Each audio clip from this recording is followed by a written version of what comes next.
আউযুবিল্লাহি মিনাশ শাইতানির রাজিম বিসমিল্লাহির রহমানির রহিম।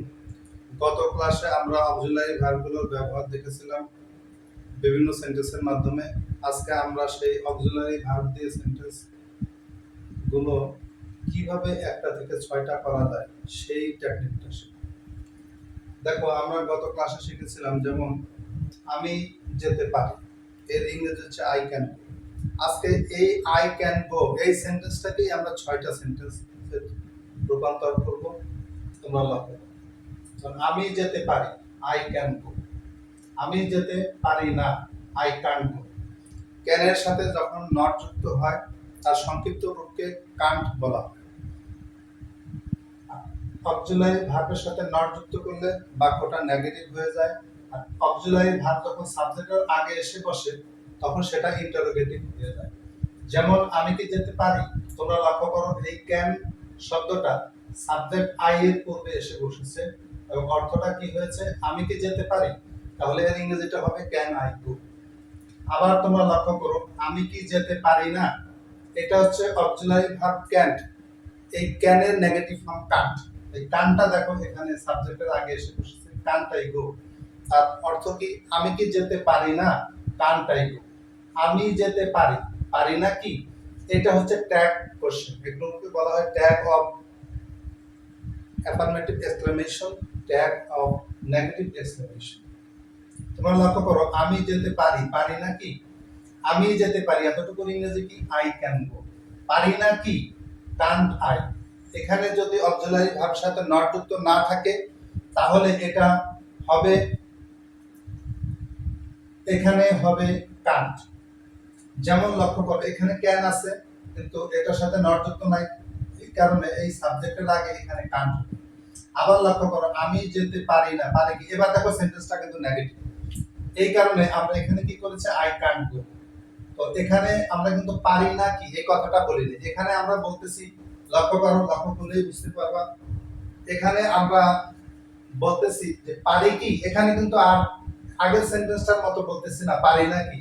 কারণ কি, তার আগে আমরা বলেছি আমি যেতে পারি না, নেগেটিভ কথাটা বলেছি, এই কারণে আমরা পরে বলবো পারি কি। আর এটার ইংরেজি কি হবে, আমি যেতে পারি না, এটার ইংরেজি কি, আই কান্ট গো। তাহলে বাকি অংশ কি বসবে, কমার পরবর্তী অংশ কি হবে, ক্যান আই। এইভাবে করে তোমরা কুডের ক্ষেত্রে করতে পারো, উইল বি এবিলিটির ক্ষেত্রে করতে পারো, can suppose to, is suppose to, are suppose to, are suppose to, এগুলোর ক্ষেত্রে করতে পারো। উদাহরণস্বরূপ আমি তোমাদের বুঝিয়ে দিচ্ছি ব্যাপারটা। যেমন এখানে করেছে আই, আমি যেতে পারি। তোমরা নতুন একটা সেন্টেন্স করবে, আমি যেতে পারতাম, আই কুড গো। আমি যেতে পারতাম না, আই কুডেন্ট গো। আমি কি যেতে পারতাম, আই কুড গো। আমি কি যেতে পারতাম না, কুডেন্ট আই গো। আমি যেতে পারতাম, পারতাম না কি, I could go, couldn't I. আমি যেতে পারতাম না, পারতাম কি, I couldn't go, could I. এইভাবে তোমরা করো, উইল বি এবল টু দিয়ে সক্ষম হবে অথবা পারবে। আচ্ছা যাই, উইল বি এবল টু দিয়ে আমরা সেন্টেন্স করি। যেমন আমি যেতে পারবো, I will be able to go. আমি যেতে পারবো না, I will not be able to go. তোমরা উইল নট এর পরিবর্তে ওন্ট বলতে পারো, কারণ উইল নট এর নেগেটিভ ফর্ম হচ্ছে ওন্ট। এই জন্য তোমরা এভাবে বলতে পারো, I won't be able to go. আবার আমি কি যেতে পারবো, তাহলে উইলটা শুধু সাবজেক্টের আগে আসবে, তাহলে কি হয়, will I be able to go. আমি কি যেতে পারবো না, won't I be able to go.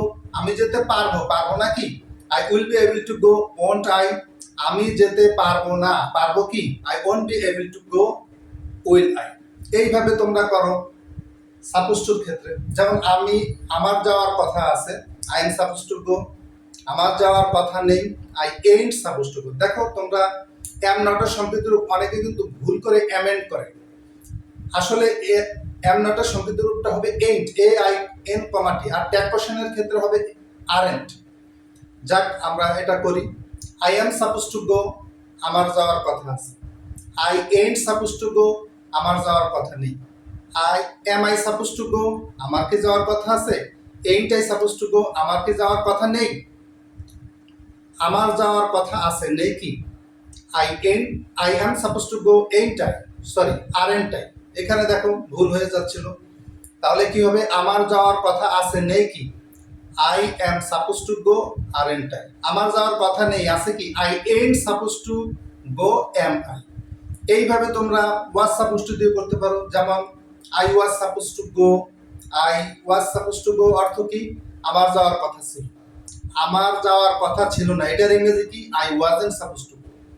আমার কি যাওয়ার কথা ছিল? এটার ইংরেজি কি? Was I suppose to go. আমার কি যাওয়ার কথা ছিল না, এটার ইংরেজি কি? Wasn't I suppose to go. আমার যা আমার যাওয়ার কথা ছিল, ছিল নাকি, এটার ইংরেজি কি হবে? I was suppose to go, wasn't I. আমার যাওয়ার কথা ছিল না, ছিল কি? I wasn't suppose to go, was I. এইভাবে করে তোমরা বাকিগুলো করতে পারো, হ্যাভ টু, হ্যাজ টু, অথবা অ্যাম আর ইউজ টু দিয়ে, উইল হ্যাভ টু দিয়ে, এইভাবে করে করে মজার মজার সেন্টেন্স তোমরা বানিয়ে ফেলবে। তা আজকের ভিডিওটা লং হয়ে যাবে বিধায় আজকে এই পর্যন্তই শেষ। আজকের ক্লাস, আগামীতে আবার পরবর্তী অংশ নিয়ে আসবো। আসসালামু আলাইকুম।